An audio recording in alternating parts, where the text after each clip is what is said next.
A 47-year-old man storms out of Judge Frank Caprio's courtroom in the middle of his hearing, showing clear disrespect to one of America's most respected judges. What unfolds next when his lawyer brings him back becomes a powerful lesson about respect, accountability, and redemption.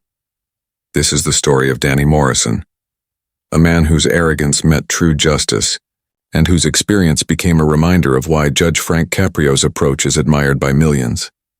If you believe respect is something both earned and given, hit that like button and share in the comments. A moment when someone's attitude completely changed your perception of them. You're about to see why walking out on Judge Caprio became the biggest mistake of Danny's life, yet in an unexpected way, the turning point that changed it forever. This story will remind you of the wisdom that comes with experience and the transformative power of second chances. Stay tuned until the end, because Judge Caprio's final words to Danny will give you chills and renew your faith in both justice and humanity. Where are you watching this video from? Let us know in the comments. Stories like this resonate with people all over the world. Friday afternoon, 3:30 p.m., Providence Municipal Court. Judge Frank Caprio, nearing the end of a long week, prepares to close the day's final case. The docket lists one more defendant, Danny Morrison, 47 years old, facing charges of reckless driving and failure to appear at his initial court date. Now 77, Judge Caprio has presided over thousands of cases throughout his decades on the bench. He's gained a sharp intuition for people, those who are truly remorseful, those trying to manipulate the system, and those who simply fail to grasp the seriousness of their actions. The bailiff announces Danny's name. Through the courtroom doors enters a man dressed in an expensive suit, polished designer shoes, and a gold watch that glints under the lights. Danny Morrison, owner of 3 thriving car dealerships across Providence, is a self-made businessman. He began selling used cars from a small lot 2 decades ago, and built his enterprise through assertive sales tactics and a firm belief that money can fix almost anything. His BMW sits outside in a no-parking zone. He assumed he'd only be inside for a few minutes. In the gallery, about a dozen people wait for their hearings. An elderly woman grips her purse anxiously. 2 young men in work clothes quietly discuss their parking tickets. The court stenographer glances up, immediately recognizing Danny's type. Officer Martinez, who issued his ticket, sits in the back row, curious to see how things unfold. Danny approaches the bench with the easy confidence of someone accustomed to getting his way through wealth and influence. He shows no sign of respect, no proper stance. No, Your Honor, just the air of a man who thinks this process is trivial. Yeah, I'm here about the driving thing, Danny says casually, not bothering to stand upright. Look, Judge, I'm a busy man. I employ 47 people and pay more in taxes than most people earn in a year. Can we just wrap this up with a fine so I can get back to work? Judge Caprio lifts his gaze from the paperwork, face calm but eyes observant, taking in every aspect of Danny's attitude. After nearly 5 decades on the bench, he's developed a strong aversion to arrogance disguised as self-importance. Mr. Morrison, he says evenly, you failed to appear for your original court date. Today, we're addressing 2 matters: the reckless driving charge and your disregard for this court's schedule. Do you understand the seriousness of this situation? Judge Caprio's tone remains composed, yet those familiar with him can sense the underlying warning. His posture becomes more upright and his words deliberate. Mr. Morrison, he begins, this court functions on a foundation of respect. Respect for the law, for the judicial process, and for everyone who appears here. Your behavior implies you think your business dealings place you above the standards expected of every citizen. Danny lets out a laugh, an actual laugh in court. Come on, Judge, you know how the world works. People like me keep the economy moving. We create jobs, pay taxes. A little flexibility never hurt anyone. The courtroom falls silent. Even the court reporter stops typing. Judge Caprio slowly removes his glasses, a gesture longtime observers know precedes something meaningful. Mr. Morrison, the judge says, his voice firm with decades of authority. You appear to believe that wealth and success excuse you from showing basic respect in this courtroom. Danny's reaction shocks everyone. He throws his hands up dramatically. Respect? Judge, I've been paying salaries in this city for 15 years. Half the officers who gave me that ticket probably bought their cars from my dealerships. And you're telling me I lack respect? I'm the one keeping this city running. The courtroom murmurs. Court officers exchange wary glances. An elderly woman in the gallery gasps. Officer Martinez shakes his head. Judge Caprio's bailiff steps forward, sensing the tension rise. Then Judge Caprio stands, his 77-year-old frame embodying quiet authority. The entire room goes still. Even the whispers fade into silence. His voice lowers, yet somehow commands more attention than any shout. Sir, your wealth does not exempt you from basic respect. Your taxes don't buy you privileges here. And employing 47 people doesn't excuse your inability to grasp that in this courtroom. Everyone stands equal before the law. Danny's face turns crimson. Years of deference from employees and the power of money to solve his problems have left him unprepared for someone who cannot be influenced or intimidated. Equal under the law? Danny's tone sharpens. That's ironic, coming from a system that lets real criminals walk free while targeting successful business owners over minor traffic issues. I don't need a lecture on fairness from someone who's never had to make payroll. The insult lingers heavily in the room. Judge Caprio, an immigrant who came to America as a child, worked through law school, and devoted his life to public service, absorbs the remark with visible restraint. Mr. Morrison, he says evenly, I'll give you one chance to rethink your behavior and show this court the respect it deserves. Danny glances at his watch, sighs dramatically, and utters the words that will follow him for a long time. You know what? I'm done here. I have real issues to deal with. The courtroom falls silent as Danny walks toward the exit. Judge Caprio's calm but commanding voice echoes after him. Mr. Morrison, if you leave this courtroom without being dismissed, you will be held in contempt of court. Without turning around, Danny waves dismissively. Add it to my tab. Your Honor. The mockery in his tone is unmistakable. Pushing through the doors, he exits, leaving behind a stunned courtroom, one that has just witnessed something nearly unheard of in Judge Caprio's long career on the bench. Judge Caprio stands silently for a long moment, trying to process what just unfolded. In his 45 years on the bench, he has witnessed arrogance, disrespect, and entitlement, but never such open contempt paired with such a deep misunderstanding of justice. The court will be in recess, Judge Caprio announces quietly. Mr. Morrison's case will be rescheduled and additional charges will be filed. 30 minutes later, Danny Morrison sits in his BMW outside the courthouse, making calls about a car auction. He has already brushed off the entire court experience as a complete waste of time. His phone rings. It's Robert Chen, his attorney for the past 8 years, calling from his downtown office. Danny, I just got a call from the courthouse, Robert says quickly. Please tell me you didn't actually walk out on Judge Frank Caprio. Danny barely looks up from his auction catalog. Calm down. It was just some old judge on a power trip. I've got more important things to deal with than a traffic ticket. A heavy silence follows. When Robert finally speaks, his tone carries a sharp urgency Danny has never heard before. Danny, listen to me carefully. Judge Frank Caprio isn't just some old judge. He's one of the most respected jurists in all of New England. What you did could land you in serious legal trouble. Danny scoffs. Jail time? For a traffic ticket? You're overreacting, Bob. Robert's voice turns firm and deliberate. Danny, this isn't a joke. You walked out of a courtroom during active proceedings. That's criminal contempt of court. But that's not even the worst part.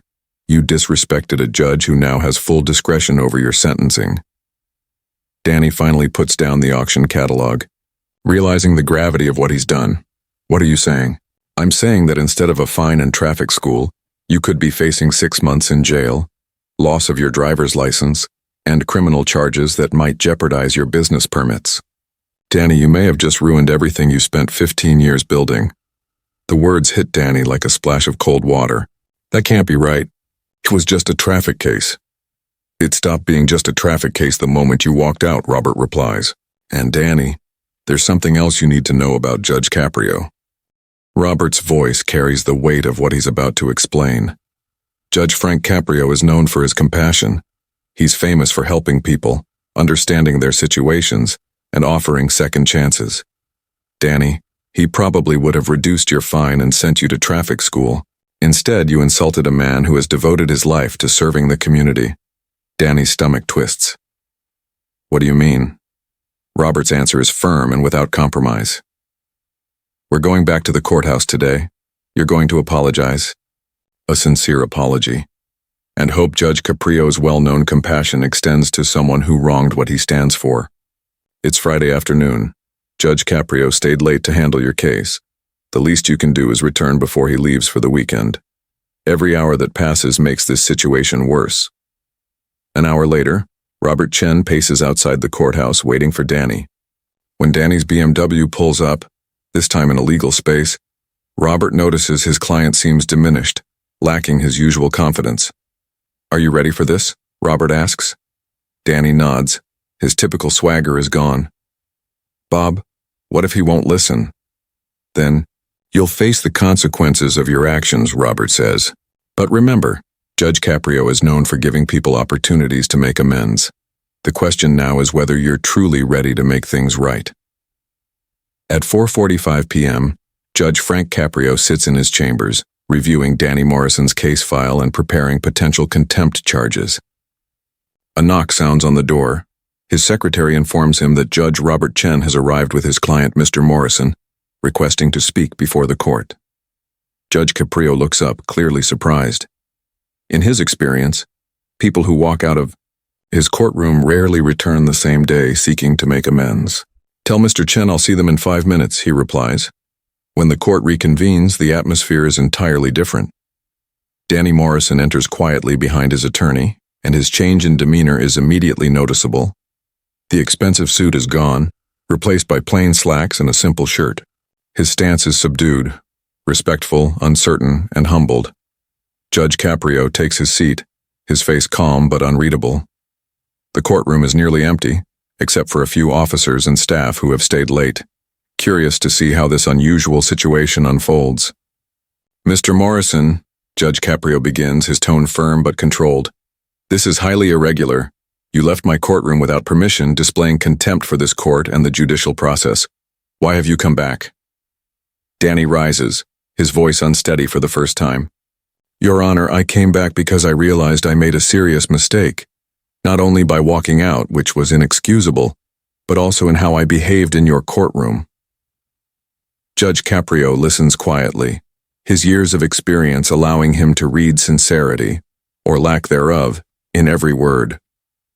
"Your Honor," Danny continues, "my attorney has explained to me who you are, what you've accomplished, and how much you've done for this community. I entered your courtroom believing I was above the process, more important than showing respect. I see now that I was wrong." Danny pauses, visibly struggling to express words unfamiliar to someone used to always being right. "I disrespected you personally and disrespected everything this courtroom stands for. There's no justification for my actions. I can only say that I'm ashamed of my behavior and ready to accept whatever consequences you find appropriate." Judge Caprio studies Danny for a long moment. After 4 decades on the bench, he's developed a near instinct for recognizing genuine remorse versus manipulation. "Mr. Morrison, when you left here 2 hours ago, your attitude showed clear contempt, not only for me, but for the rule of law itself," the judge says firmly. "You implied that your wealth and business success placed you above others, deserving of different treatment under the law." Danny's face reddens with embarrassment. "Yes, Your Honor, I was completely wrong. You mocked the very idea of equality before the law," Judge Caprio continues. "You dismissed the need for respect in this courtroom. You insulted my profession and everything I've stood for." Each word seems to strike Danny deeply. He's beginning to grasp the full extent of his misconduct. "Yes, Your Honor. I understand that now." Leaning forward slightly, Judge Caprio asks, "Mr. Morrison, tell me what's changed since then. What made you come back?" Danny takes a deep breath, his voice carrying genuine emotion for the first time. "Your Honor, my attorney told me about your life, how you immigrated to this country, worked construction jobs to pay for law school, and devoted your career to helping others. It made me realize that I've spent so much time focused on business and success that I lost sight of simple human decency." He pauses, gathering his courage for what comes next. "When I walked out of this courtroom, I believed I was important, because I had money, because I employed others. But you've spent 40 years serving your community, treating every person with respect no matter their financial status. I may have succeeded in business, but today I've failed as a human being. Judge Caprio's expression softened slightly. This is the moment he's been waiting for. The instant when pride gives way to real understanding. Your Honor, I don't deserve your forgiveness, but I'm asking for a chance to show that I can become better than the man who left this courtroom 2 hours ago. Judge Frank Caprio removes his glasses and carefully wipes them. A familiar gesture that those who know him recognize as his way of processing something meaningful. The room falls completely silent. Everyone senses they are witnessing something rare and significant. Mr. Morrison, he begins, his voice carrying the weight of 40 years of judicial experience. You've given me something to reflect on this afternoon. Danny remains standing, unsure whether to hope or brace himself for what's to come. When you left here 2 hours ago, I was ready to impose the harshest penalties. Criminal contempt, maximum fines, even jail time. Your behavior was among the most disrespectful I've encountered in my entire career. Danny swallows hard, aware that his future rests entirely in this judge's hands. But you came back, Mr. Morrison, Judge Caprio continues. That tells me something important. It shows me that beneath the arrogance and sense of entitlement, there's a man who can admit his mistakes. Judge Caprio rises, his presence commanding the attention of everyone in the courtroom. Let me tell you something about respect, Mr. Morrison. I've been on this bench for over 40 years. I've seen both the wealthy and the poor stand before me. I've met defendants with advanced degrees and others who couldn't even read. And do you know what I've learned? A person's worth isn't defined by their income but by how they treat others. Danny nods, listening closely. You mentioned that you employ 47 people. That's quite an achievement. But remember, those 47 individuals work for you because you pay them, not because they feel respected. True leadership isn't about holding authority. It's about serving those who depend on you. Judge Caprio steps out from behind his bench, something he seldom does, and walks closer to meet Danny at eye level. When I came to this country, as a young man, I discovered that America's true greatness doesn't lie in its wealth. It lies in the promise that everyone, regardless of their background, receives equal justice under the law. You questioned that principle today. Yes, Your Honor, I did, and I was wrong. You were wrong, Mr. Morrison, but you were also willing to learn. You returned, you listened, and you understood.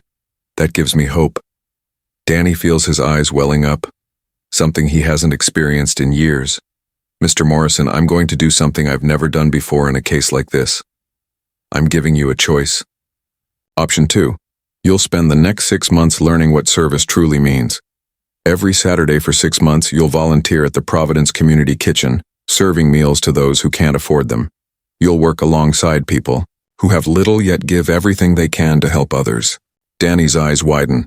This is far from what he expected. But that's not all, Mr. Morrison. Each month, you'll also spend 4 hours in community court, observing how real justice operates. You'll watch as I sentence individuals who show respect despite having nothing, and you'll come to understand the difference between genuine dignity and bought privilege. Judge Caprio returns to the bench, his tone steady but personal. If you choose community service, he says, you'll report to me directly each month. You'll submit a written reflection on what you've learned, and after 6 months, if you've truly understood what respect and service mean, I'll reduce your charges to a simple traffic offense. Danny struggles to find his words. Your Honor, why would you give me this opportunity? Judge Caprio's reply becomes a defining moment for them both. Because, Mr. Morrison, I believe in redemption. I believe people can change, grow, and become better than their worst mistakes. You showed me your worst today. Now I want to see your best. Overcome with emotion, Danny breaks down, tears flowing for the first time in years. Your Honor, I choose community service. I want to learn. I want to improve. 6 months later, Danny Morrison returns to Judge Frank Caprio's courtroom to deliver his final report. But this time he's not alone. Behind him sit 12 people, volunteers from the Providence Community Kitchen, court staff, and others whose lives he has positively impacted through his service. Danny approaches the bench once more. His posture now reflects humility and genuine respect, not defiance. In his hands, He holds a thick folder filled with reports, letters, and photographs, Your Honor, he begins. I'm here to present my 6-month community service report. Judge Caprio, now 78, leans back in his chair with genuine interest. In over 40 years on the bench, he's witnessed countless court-ordered services, but few transformations like this. Tell me what you've learned. Mr. Morrison, he says. Danny opens his folder but doesn't read from it. Instead, he speaks sincerely. Your Honor, 6 months ago I believed success meant wealth and influence. I measured my value by the size of my bank account and my ability to control others. I couldn't have been more wrong. He gestures toward the group supporting him. These people showed me what real success means. Maria, sitting in the 3rd row, has volunteered at the community kitchen for 8 years. She works 2 jobs, yet still spends her Saturdays feeding those in need. She taught me that generosity isn't about how much you can spare. It's about giving, no matter your circumstances. Judge Caprio notices the emotion in Danny's voice and the genuine respect in his eyes as he looks at the volunteers. Your Honor, I'll never forget my first day at the kitchen. I arrived in a $300 shirt thinking I was there to do a good deed. When I tried to serve soup, I spilled it everywhere. A homeless veteran named Frank, yes, Frank, like you, Your Honor, kindly showed me how to do it right. He said, son, service isn't about looking good. It's about helping others feel respected. Danny's voice trembles slightly. That man had lost everything, his home, his family, his job, but still carried more grace and dignity than I had in years. In the past 6 months, I've served over 200 meals. More importantly, I've sat and shared food with people who have nothing, yet still find ways to give. He pauses, gathering his thoughts. But the most important lesson I've learned, Your Honor, is that respect isn't something you demand, it's something you earn through service. 6 months ago, I believed people should respect me for my money. Now I understand that the only respect worth earning comes from lifting others up. Danny takes a letter from his folder. Your Honor, this is from the director of the Providence Community Kitchen. He begins. She's invited me to join their board of directors. Not because of my wealth, though I'm honored to now be their largest donor, but because of the time and effort I've spent working beside their volunteers. Judge Caprio raises his eyebrows, clearly impressed. This is more than he anticipated. There's something else, Your Honor, Danny continues. I've reorganized my companies. Every employee now has profit sharing, full health coverage, and paid volunteer leave. I've come to realize that real success isn't about standing above others. It's about helping them rise with you. He pauses, steadying himself before speaking from the heart. 6 months ago, I had everything except purpose. I was wealthy but hollow inside. You could have ended my career with a single judgment, but instead you changed my life. You taught me what true service means. Judge Caprio rises, his tone filled with quiet pride. Mr. Morrison, in my 45 years on this bench, I've seen countless people come through this courtroom. Some leave unchanged, some leave resentful, but a few like you leave transformed. You represent the finest outcome our justice system can produce. The courtroom fills with applause from the volunteers gathered to support Danny.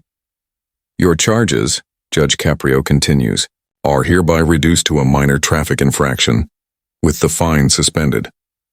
But more importantly, you've discovered what I hoped you would, that real leadership is rooted in service, that true dignity comes from lifting others, and that respect is earned through actions, not through wealth. The judge extends his hand toward Danny. Welcome to the community of those who understand that success is not defined by what we gain, but by what we give. Danny shakes his hand. This time they stand as equals. 2 people united by the belief that justice is about helping others reach their fullest potential. The story of Danny Morrison.